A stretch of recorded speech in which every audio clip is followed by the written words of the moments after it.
What is relief from removal, and who qualifies for it? When you're in immigration court removal proceedings, the government first has the job to prove that you violated the U.S. immigration laws. Once they do that, it's your job, hopefully with an attorney, to prove that you qualify for some form of relief from removal before the immigration judge. Relief from removal takes many forms and has different qualifications depending on what you're applying for.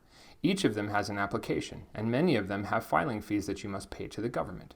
Some examples of relief from removal are asylum, cancellation of removal, adjustment of status, and certain waivers. For example, asylum requires that you file an asylum application with the immigration court, and then you must prove to the immigration judge that you suffered past persecution or have a well-founded fear of future harm on account of your race, nationality, religion, membership in a particular social group, or political opinion. If you're going to apply for cancellation of removal and you already have a green card, then you have to show that you've had that green card for at least 5 years, that you've been in the United States legally for at least 7 years before you got in any trouble, that you don't have any convictions for any crimes that are considered aggravated felonies, and that you deserve to be able to stay here in the United States. If you're going to apply for cancellation or removal and you don't already have a green card, then the requirements are slightly different. You have to prove you've been in the United States for at least 10 years before you got put into immigration court.